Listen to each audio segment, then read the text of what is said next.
Good afternoon, everybody. Thank you for coming. As Christine said, I'm Jamie Garvin. I'm the Director of Community Services at GPCon, and in that capacity, I work with the members across our organization and across our region on delivering different services and things like that help them thrive and prosper.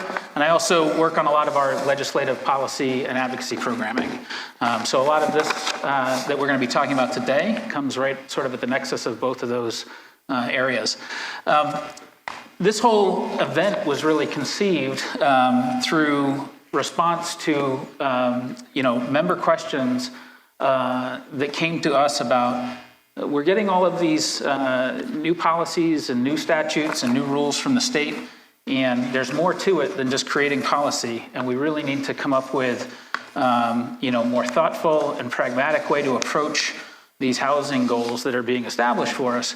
And so, like with so many of the issues that we deal with, in an interest of being both responsive to our members, but also trying to advance the region forward, that's how we got to this place here today. So I'm really pleased to be joined by this group of municipal leaders that have volunteered, been voluntold to do this with us today. But I'm going to ask you each to introduce yourself very briefly.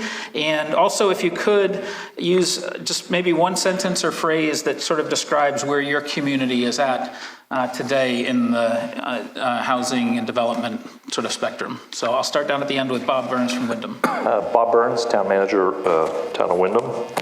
Where we are, we're popping. Windham is really, there's a lot going on in Windham. We have a tremendous amount of infrastructure investment going on, and we have a number of, 800 units ready to come online in Windham. Imagine that's met with some concern from our citizens. Thanks, Bob. I'm Emily Cole Prescott. I'm the Deputy City Administrator for the City of Saco. We have about 1,400 units for people kicking tires in different areas of the city, and we do about 100 to 125 new dwelling units a year. I would say we're a little conflicted right now. Conflicted's a good word. Jennie? Jennie Franceschi. I'm the Director of Planning and Codes for Westbrook. Westbrook, on average, over the last 10 to 12 years, has produced about 160 building permits for new dwelling units. We feel that we're definitely trying to participate in the regional need for housing, but we definitely are running up against capacity issues. I'm Tom Hall, Town Manager in Scarborough. I've had the luxury of being in Scarborough for 17 years, so I have a pretty good perspective with respect to Scarborough. We have had, for decades, really sustained growth, particularly in housing, not unlike what I'm hearing here. Interestingly, though, ours seems to have slowed down a bit over the last couple of years when I hear my colleagues not far away ramping up, and perhaps we can get into that in a bit more detail. So very pleased to be part of this conversation. Well, thank you again all for being here. Let's start with sort of the reality that you've all touched on in your opening, what you're living with today. When you're thinking about adding housing in your community, whether it's 50 units, 500 units, 1,500 units, what are the infrastructure concerns that first come to mind for you? Tom, I'll start with you and we'll work our way down the line. Well, if you're thinking about them at the time of approval, it's probably too late, frankly. And I think a lot of us are playing catch up. The reality is a lot of the challenges, and for us, and I suspect for almost all of us, traffic is really the number one. And I think that has a lot to do with the fact that everyone has an experience with traffic. Everyone has an opinion. In my view, I think a lot of it is based on kind of those critical peak hour times. There's often times in our community where there's no problem at all getting around. In fact, that's the majority of the time, but people are certainly remembering that. The reality is those projects, the fixes are very, very expensive and complicated. They're impactful to property and property owners and business owners, but really it comes down to money, and the magnitude of these projects are such that they're really hard to plan for. Jennie, how about you in Westbrook? In Westbrook, our capacity issue really is sewer. We are running up against our capacity at our treatment plant. And because of that, we're looking at a $10 million expansion that the Portland Water District will need to partner with us on in order to provide the gallons that we need to grow. And we have just implemented, as of January 1st of this year, a sewer impact fee to help with deferring that overall burden on our sewer ratepayers. So we saw a massive influx of applications come as of the end of December in trying to avoid our impact fee. But we're hoping that with that impact fee, that will take the curse off what will end up being a bond on our sewer users. Emily? So I have to say I'm pretty proud of Saco and how we've done impact fees over the years, mostly to the credit of some people in the audience. But as of this morning, I would say before I went into an exercise with our staff this morning, I would say that I had concerns with traffic, water, public water capacity in certain areas of the city, sewer capacity. But we did a tabletop exercise this morning on LD 1829 and some of the housing laws and impacts. And out of that, we came out, our own staff in our land use development arm came out with 20 plus questions on how this was going to work, not only for water capacity, sewer capacity, transportation considerations, concerns from residents, and then who's going to permit what. So when we talk about infrastructure, for me, it's a little bit beyond just infrastructure in the ground that you can't see or infrastructure on the roadway that our residents are interacting with. Do we even have the permitting infrastructure in place to do this as well? So it was a good exercise. Are there one or two things out of that list of 20 that might be a surprise to folks, or? I think or were a surprise to you? I think holistically how much it could Just potentially the breadth of impact everything. how your overall development review process is working, at least for Sacos. Yeah. And how about you, Bob?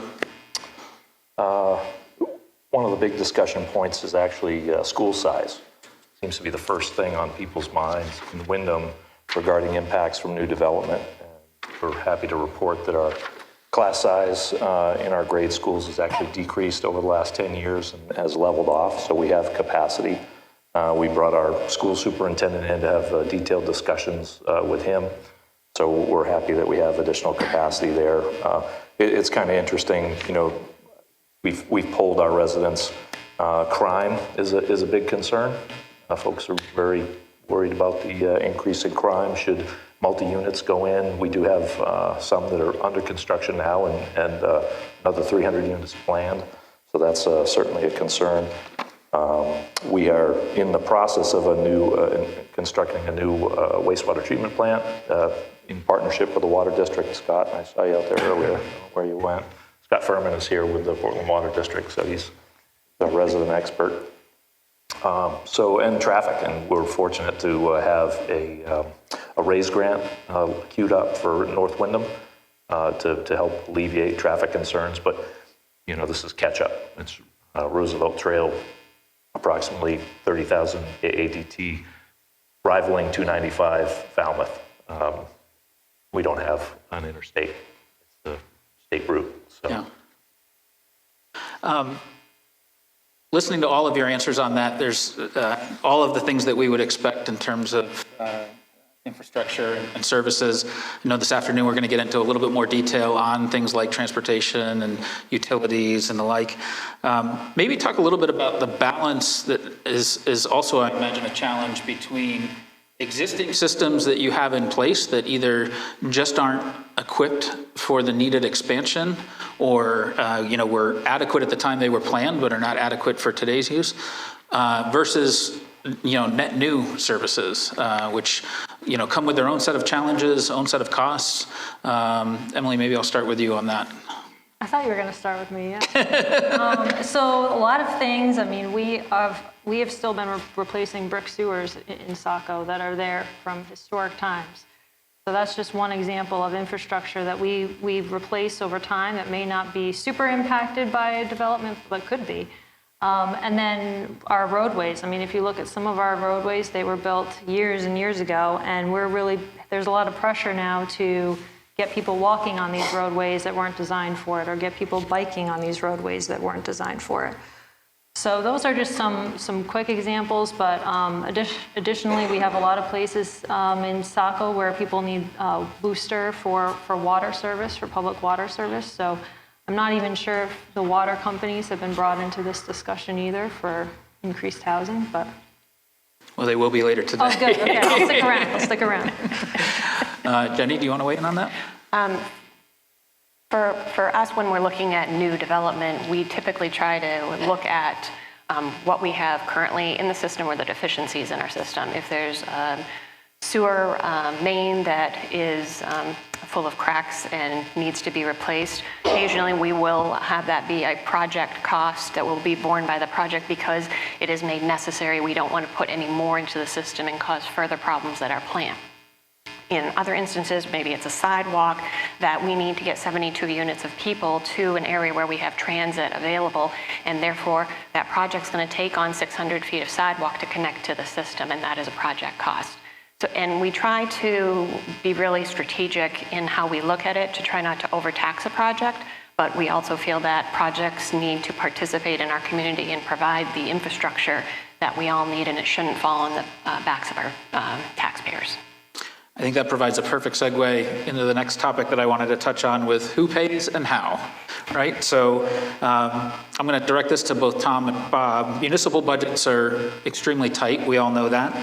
And when you're weighing these infrastructure investments against other priorities, whether it be public safety, education, existing services to residents, how are you sort of looking at these decisions in a broad view? And more importantly, in some cases, how are you explaining them to the taxpayers as they're necessary? Yeah, I'll start. At the end of the day, maintaining core municipal services will always win the day, and I think it has to. We just did our third community survey, third in 5 years, and affordability or kind of property tax concerns continue to be, not surprisingly, a big concern for our residents. So, but they also highly value all the public services. So the reality of tough budget times, and I've never been through a budget in 33 years that isn't tough. In fact, someone on the council inevitably says this will be the toughest budget ever. So I'm getting ready for it this spring. At the end of the day, those core services are really what prevails, and that's unfortunate because the capital projects are easy to push off. They're not as tangible that we can live another year. And the reality is the projects or problems don't go away, they just get more expensive. So that's kind of the nuts and bolts and the practicality of how it ends up shaking out most often. Bob, maybe on the delivering that news to taxpayers when there's difficult news to deliver around infrastructure investment.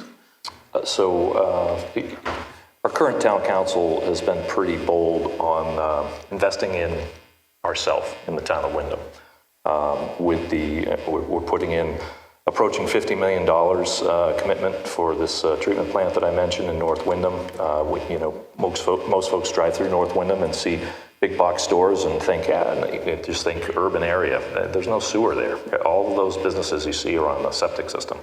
So resulting in the inevitable issues to groundwater. And so the town council has grabbed the bull by the horns. Not an easy project to wrangle. Got to give credit to a previous town manager, Barry Tibbetts, who really dove in, jumped in with both feet. So, I mean, that's the start, is a recognition by the citizens that, hey, we've got to step up and advance our town.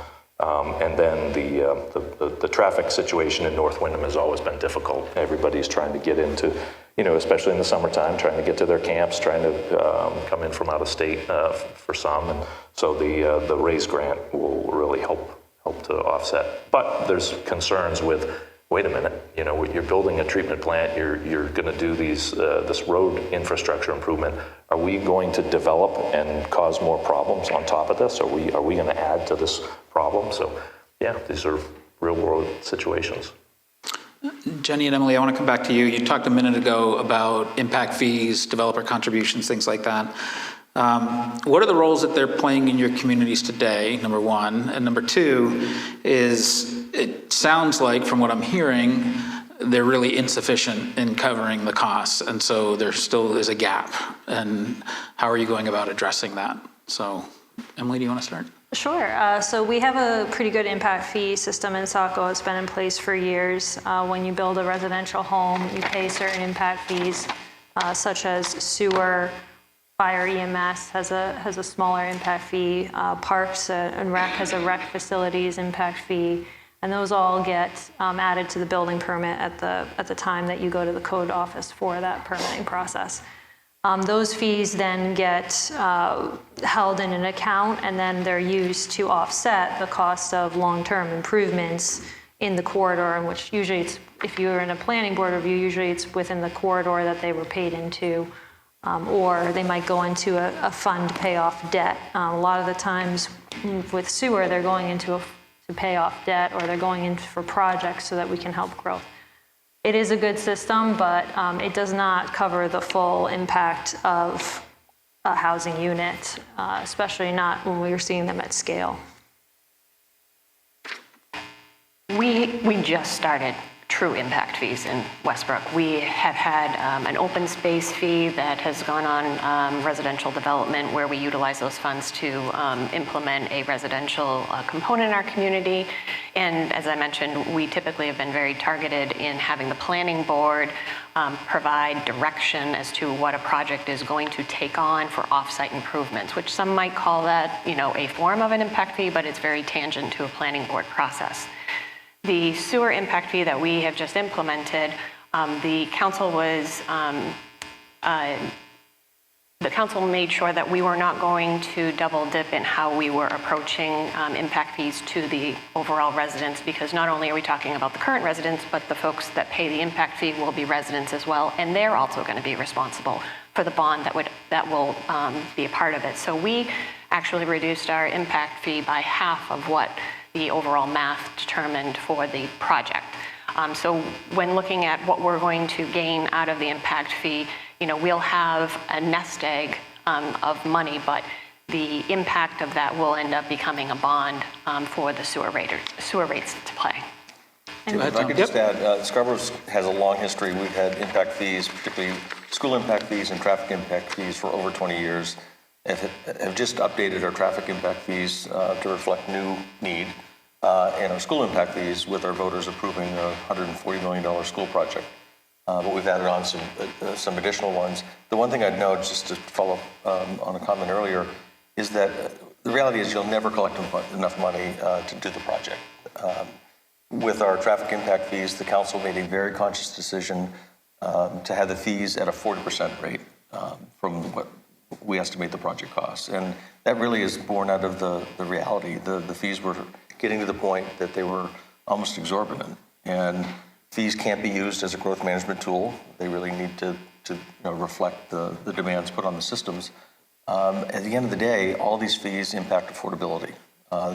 Let's be honest, these are not coming out of the developers' pockets. They're getting passed on to consumers. So there's a very delicate balance to ensure that development is paying its fair share, but we're also not passing it on to the consumer. Right. And, go ahead, Emily. Oh, I thought that was a great point, and I also want to just add to that, we go through, when we look at off-site infrastructure requirements through a planning board review process, we go through a lot of considerations among staff to determine what is fair to ask and what is not fair, and it goes through kind of several different levels of staff and board review, and it's pretty difficult to determine at times, especially when we're seeing larger housing unit developments. I was going to follow that on with, in theory, just in theory, in practice too, ultimately the property taxes from that housing are going to be what helps to pay for services down the road, but that's a timed, phased in recognition of that revenue, whereas all of these infrastructure upgrades, in almost all cases need to happen up front. So, what sort of goes into the equation as you try to pencil those things out, both from a, municipal planning process, but also working with developers and things like that?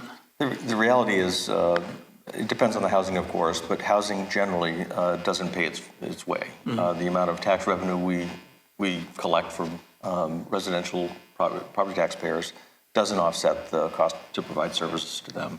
It's almost really a loss leader, and I don't say that, that's just a fact. Certain housing types, the equation is different, and it really comes down to the number of bedrooms that you're building, essentially.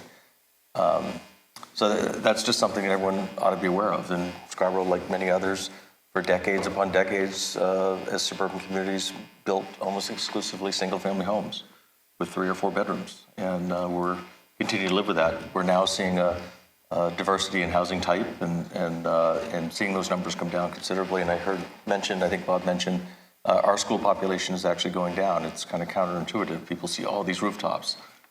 when in fact it's not producing kids necessarily. That could change, and we'll monitor it closely. Anybody else on the penciling things out question? If not, it's okay. Go ahead, Emma. I'll go there. So Yep. there's a new law, LD 1498.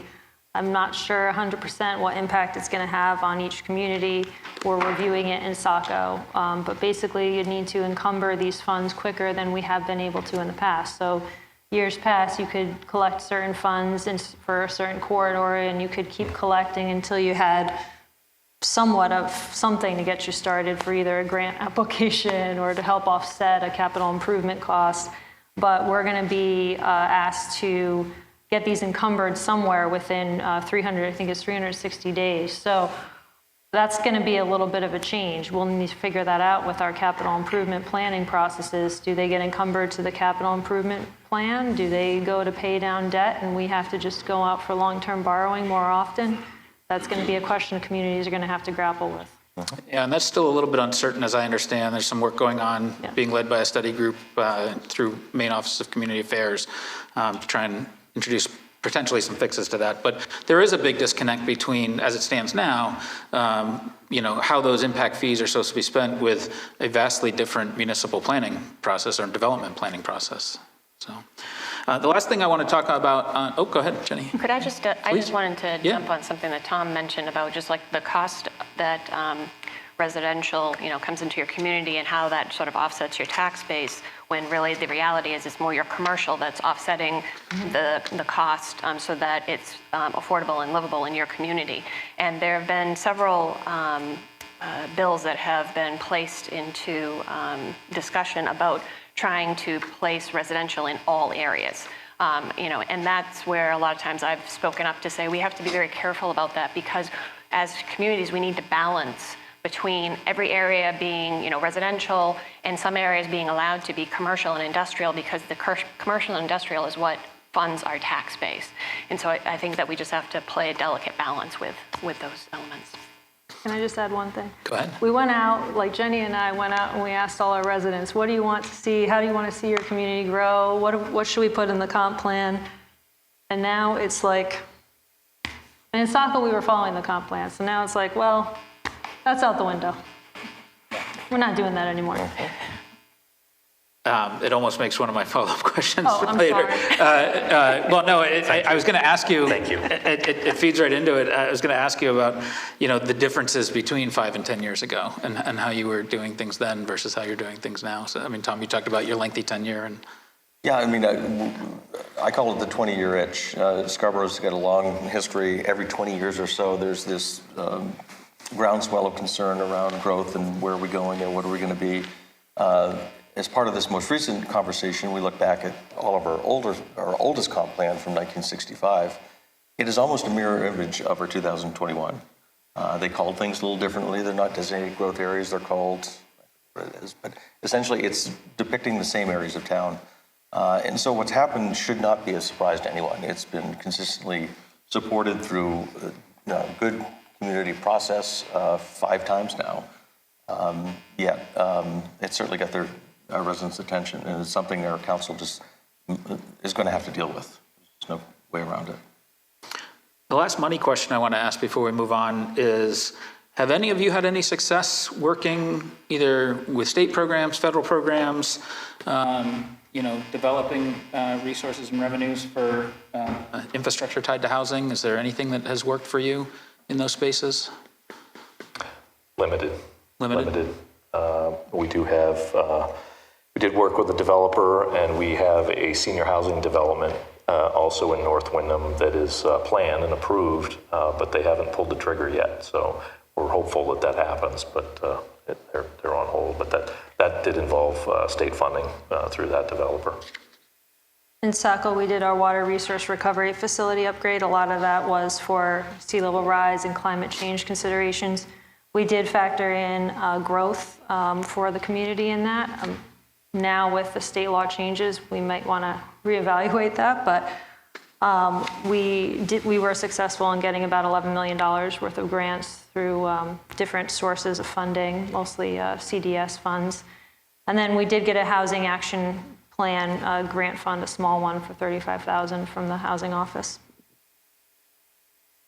Now, most of the federal money, for transportation is mostly federal money. That is very often geared toward economic development, really not housing. It's really about job creation and such. And current administration, nothing new about this administration, but every administration, those values change. And so there's really some limits, great limits in terms of transportation funding. We do work well, and we appreciate GPCOG's efforts and PACs to help secure our part of the DOT work plan, but that can only go so far. Funding tied to economic development, not always in sync or harmonized to housing development. Correct. So here now and throughout the day, we're going to hear from some state policymakers, an agency leader. What is the thing that you would most want them to understand about each of your situations where you are in your municipalities? I'm going to start with Bob. Good question. I think one thing they really should understand is I think at least half of our populace isn't interested in seeing growth. I would say that's a safe bet that I have about 50% of our population in Windham that is not interested in seeing any change. It's difficult because without change, local government can't continue on the way it's been continuing. It blows the model up. It would drive the cost of local government or your property taxes so high that it would be just unaffordable. So there has to be a balance. There has to be growth. And I see at least one person out there from the county, Aroostook County. It wasn't too long ago that there was a complete lack of growth and folks were leaving the county. And they could certainly speak on what that view looks like with no growth or with a loss of growth, right? It's devastation. But there's 50% that we've just got to work to educate and get folks to come to the table and understand that we have to have some growth.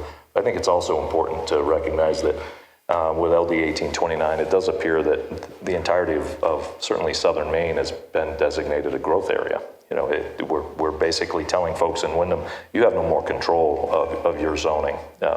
And I think that's a concern that folks are going to wake up to. Despite the housing crisis, I think we have to find some way to move forward collaboratively here. So we already adopted LD 2003, and we're hearing from our residents that can we just let that play out and see what happens with that? I would say that we just need time.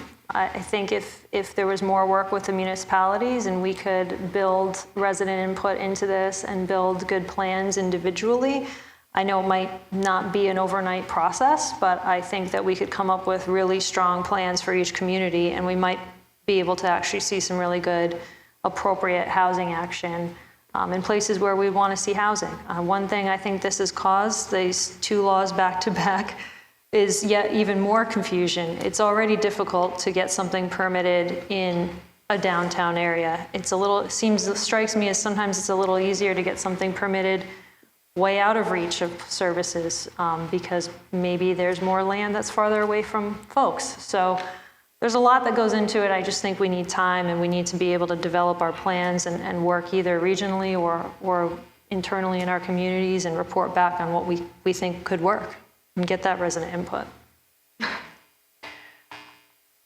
We're concerned about interagency coordination, and specifically in DEP.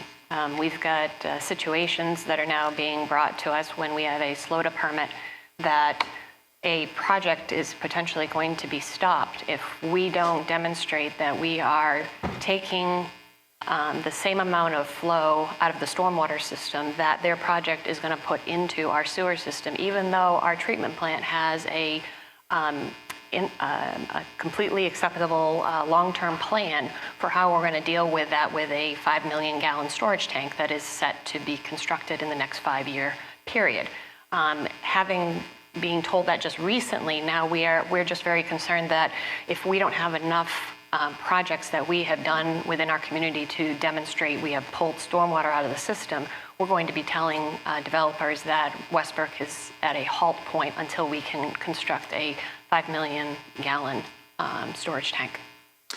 I want to just double click on that for a second, because our next topic is going to have Joyce Taylor from Maine Department of Transportation coming up.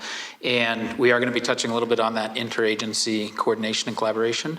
Can you talk a little bit more about what your experience has been sort of navigating through the different agencies and maybe some ways to optimize that experience better? I really think that in trying to bring, again, everybody likes to work in their silos. And if we could try to talk collaboratively, understanding that we have game plans in which that we are going to get these infrastructure items completed, that there needs to be a level of flexibility, because nobody wants to see a community shut down for 5 years for us to not be able to provide the growth that we think that we can provide, and we have a system that can handle it. So we feel like if we could have a conversation at a higher level with a lot of the DEP agencies at the table, I think that we could come to some level of agreement and still allow growth to move forward. Tom, what about Scarborough, the thing that you would most want policymakers and agency personnel to know? It sounds a bit like a cop-out, but it's the unfunded mandate. In this context, housing mandates that don't have money that follows them. And I know part of the conversation later on today will be the infrastructure bond, but it really is that simple to me, that there are costs that come with this, and they need to be recognized, they need to be shared.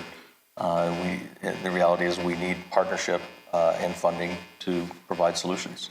The other thing I would just say is that, stop with the lip service about affordable. If that's what you want, you've got to be very clear and direct and require it, as opposed to put it in the title and there really be no teeth in the legislation.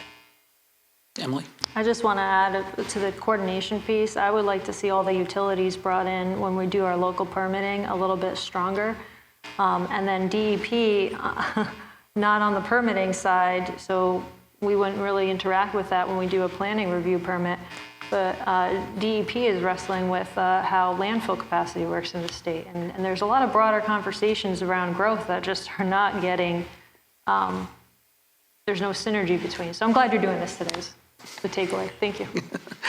The last question I want to ask you all before we open up to see if there's any audience questions is sort of a complete this sentence kind of thing. So in your communities, you could unlock significant and thoughtful housing development if your community could just solve the problem of fill in the blank. Who wants to take that first? Funding. Funding. I'm going to take funding off the table as the easy answer, because money solves a lot of problems. Yeah, I'm not sure if it's the answer you want, but I don't think our community wants more than we've already kind of provided. That's why I added in the word thoughtful. For us, there was a very conscious decision. There's no sewer on the west side of the turnpike. If it ever gets its nose under the tent, it opens up. It's a whole nother Scarborough, potentially, just with the landmass that's there. So, sewer would be the key to more development. I'm just saying I don't think we want it. Certainly not there. Any other thoughts? I think greater coordination and collaboration with the legislative process and how the bills get made. Yeah, definitely. Yeah, I think collectively we felt left out of this conversation, and I guess we bear some responsibility. There's a session, but things are happening so fast. I don't know how many 1,000 plus or 2,000 plus bills were in the session last year, and this one, it kind of crept up on us, and it was so substantive. It is so substantive that there should have been a much more collaborative effort and more public process. And I'm going to exempt Jennie from that. She was very involved. Thank you. You're welcome. Thank you. I do want to turn to all you in the audience. We have microphones on either side of the seats. Does anybody have a question they want to pose to our panelists? Be brave. Go ahead.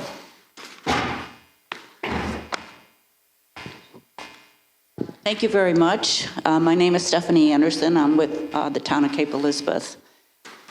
At our last town council meeting, our state senator came in and we were telling her about some of the issues that you're describing about lack of communication and lack of concern. And it was interesting what she said. She said, regarding unfunded mandates, that they're not enforceable.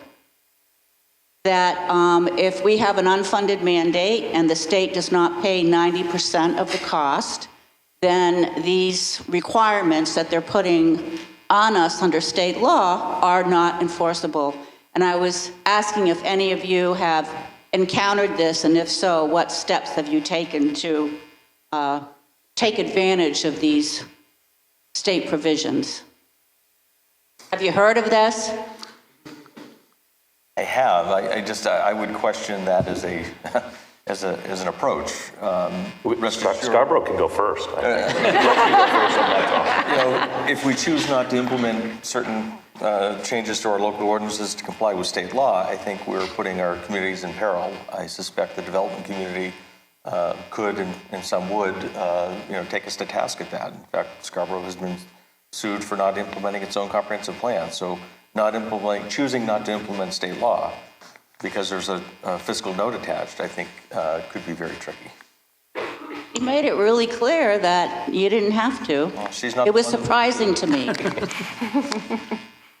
I'm not sure what anyone else is. No, I think I have to agree with Tom. I don't think that's the direction that I would certainly recommend to our town council in Windham. However, it's an interesting point and one that, would be interesting to get a legal opinion on that. Other questions? We have one over here.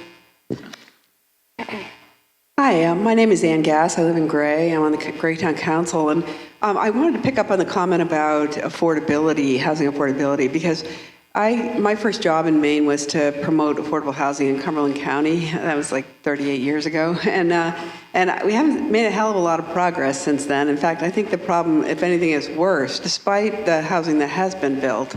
And I think, you guys addressed it. In your communities, people think there's too much growth and don't want any more. I think one answer could be creating affordability that's long-term, that's permanent, through community land trusts or limited equity co-ops and things like that. And I'm just wondering whether or not you think that your communities are ready for a really wholesale discussion and advocacy of those kinds of permanent affordability, because I just don't think building more units is going to do it. I mean, ultimately, especially private equity gets involved, more involved than it already is. It's just going to, the prices, as land becomes less available, the prices are going to continue to increase, and I just don't think it's going to get us there. Anybody on the panel have experience with that sort of alternative models? I think Kennebunk might have had a land trust project recently, but they're few and far between. Emily? We do have 5% of affordable housing in Saco, and there's some naturally occurring affordable housing as well beyond that. I would just say, to the point of affordable housing, there probably needs to be a little bit more of a toolkit on how to help developers make it, because we had an affordable housing proposal, and it was a $5,000 legal fee to get the correct provisions on the registry and with all the legal words in the right places to protect the affordability long term. And there really was, we were not able to get any assistance from any outside agency to help us with that. We just took that on as we want affordable housing. And so there are residents in Saco that do support affordable housing, but exactly what you're saying, they want to see it as more of a protected long-term affordable proposal. And so there's challenges with that still on how to make it retain its affordability beyond the owner that's there today. Jennie? In Westbrook, we've had our partnership with Westbrook Housing Authority has been a strong and long-lasting relationship. Over the last 10 years, we've had about 20% of our units be in the affordable category. So we're really proud of our work and our council that has supported the TIFs that are necessary in order to provide the points that they need to score well with Maine State Housing. In addition, Avesta has come into our community and is currently under construction for an additional 60 units. And Domas is a partnership that is utilizing a small unit size to create a level of affordability for workforce housing. It's not it's not deed restricted, but it is under the premise that a smaller unit is going to require a smaller fee for the actual unit, and therefore we are creating some level of affordable housing. And so we've got 160 units that are coming in through that project that we're going to be able to say are in an affordable category. Yeah, I would just add that unless and until you require developers to produce a certain number of affordable units, deed restricted units, it won't happen in any appreciable way. We do have inclusionary zoning in certain parts of our town, but not town-wide, and that's certainly part of the conversation going forward. To the point of technical assistance, we don't have the luxury of a housing authority, and that's a problem. It's my phone that rings when people have questions about what is this thing attached to my deed, and who can I sell it to? So if there's a state mechanism, or maybe there's some sort of cooperative relationship among communities, many of us could benefit from some technical and administrative support. Thought I saw another hand back here. Yeah, we have one here.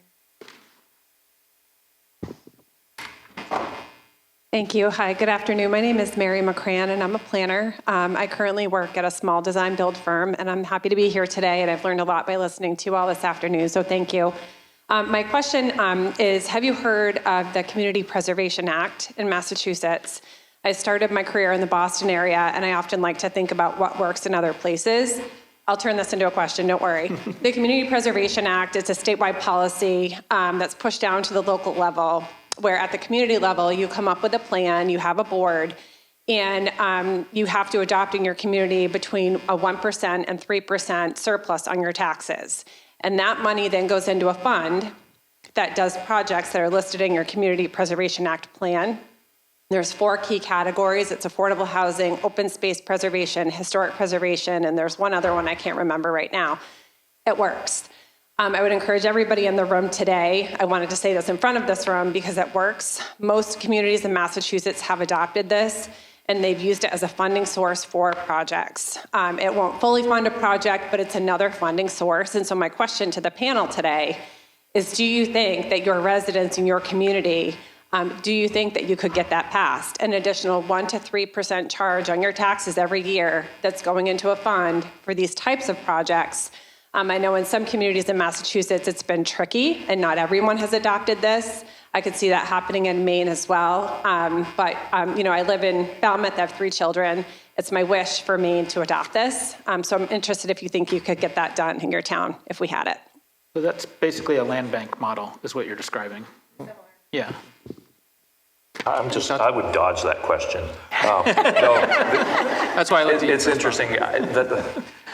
Maybe, I hate to give you a softball answer there, but I would point out in Windham, the town council we just recently acquired just about 1,000 acres. It was over 700, and then coupled with an adjacent forest land, we're at 1,000 acres of reserve land. So we just acquired that a couple of years ago, and so we're in the process of advertising that and opening that up to folks. But so they did it on the mill rate. The council, the elected officials saw the benefit of that and handled it that way. So I think it's kind of going on, at least in Windham, but not as detailed as your program. But I like the sounds of it.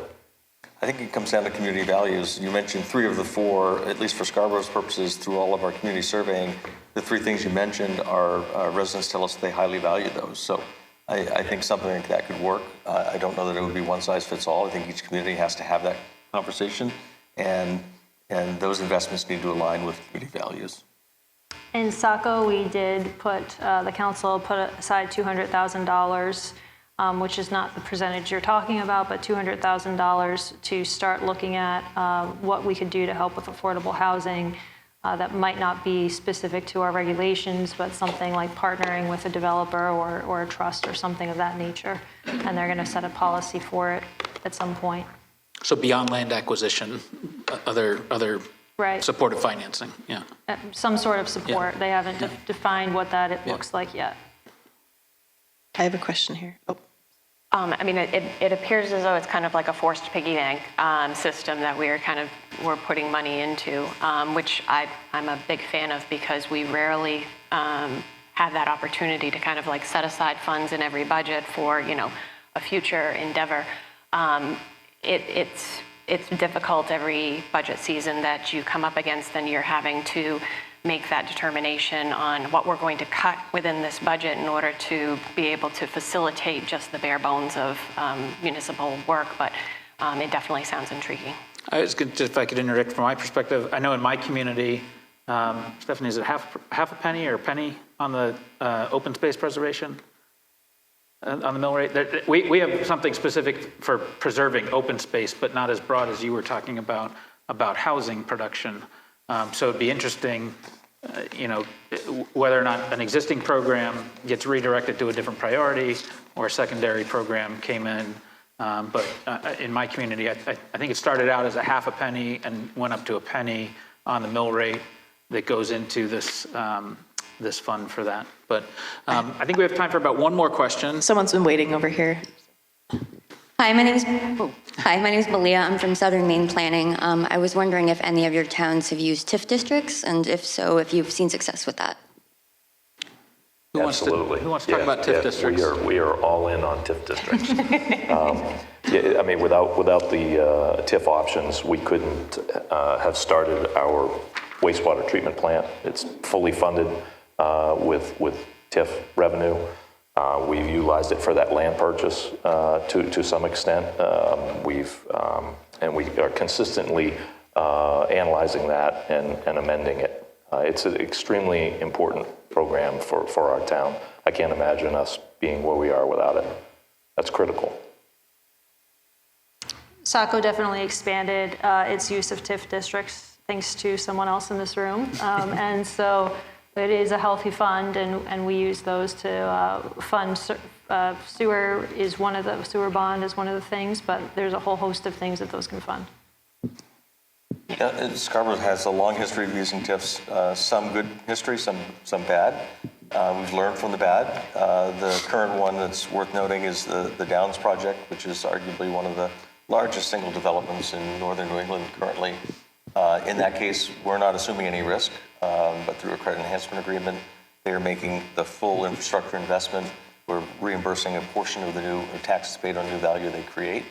And that's a model that works extremely well in my view, that there's no risk to us and they continue to perform.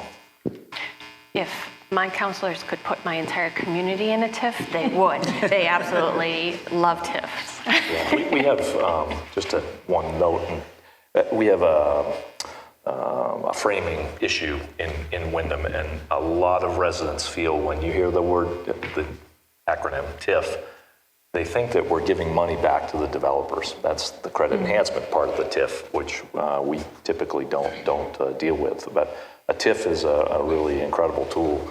So if you can share with your constituents, friends, family, that a TIF doesn't always mean that we're giving a tax break to developers. In fact, it doesn't mean that. That would go a long way. I'm going to take one last question up here, and then we're going to move on to our next topic. Hi, thank you. My name's Lou Sims. I'm a town councilor in Gorham. I mostly just want to share that over the last 20 years in Gorham, our school population, our K through 12 population, is actually 20 students lower than it was 20 years ago. So I guess my question, not a simple one to answer, but there's so many inaccurate statements that people make about housing and the claim that housing brings more crime. I mean, I think it depends on how you do the housing. More people in an area, you're probably safer. But I'm just curious how you all, you hear things from the public. What do you think are the best strategies for trying to address misconceptions that people bring to the meetings, the pitchforks coming out against thing being developed? Before you answer that, I want to plug a topic that we're going to have at the end of the day, which is a platform called Flash Vote that we're going to be discussing with you all. We have the CEO of the firm here today to talk about community sentiment and how to manage all of the voices that come out, both for and against things. But so if you're thinking about leaving early, don't. That'll be coming up later today. But if anyone wants to quickly answer that question before we move on to the next. We've lost our newspapers, right? So we all have communication directors now. When we hear themes like that, I think it's important to get on Facebook, get on the various channels that we have, and try to speak the facts and get that information out there. But it's a tough one to overcome. I think it's particularly important to communicate without a kind of a development that's occupying the conversation. To be able to do it in such a way that it's an over a sustained period of time, that's where you can actually start to move things, and data matters, right? But those sorts of arguments are consistently thrown up, whether it's confusion with TIFs and CEAs or crime rates or school populations. Those are very typical, very predictable, that come up in nearly every development conversation.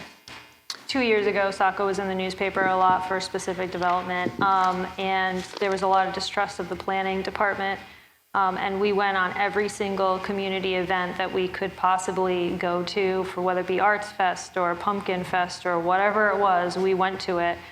We showed our faces, we made community relationships before we got a development proposal. So to Tom's point, anything you can do to try to build a relationship before you're in that really controversial development review, I think helps a lot. But even if you are in the midst of it, which this is where a lot of us live, is that what I've just found, I've had experiences where we have a new zoning amendment that was 60 units was going to be there previously, and now we're going to go up to 350 units in this same area.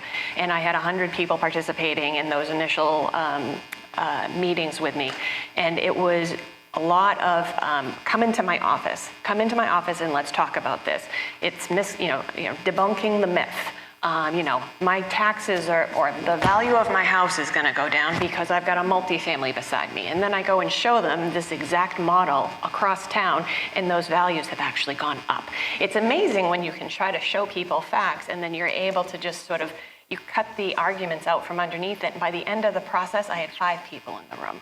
And we were able to get the zoning amendment through, and we have a beautiful project that's being created right now. So it's a lot of work on the behalf of the municipality to try to continue to get good information out there, but that's part of our job.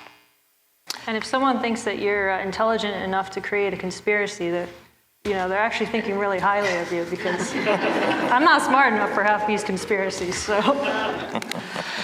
Well, I am very appreciative of all of you sort of being the tip of our spear here for today's program. So thank you very much. Would you all please join me in thanking our participants? So with that, we're going to welcome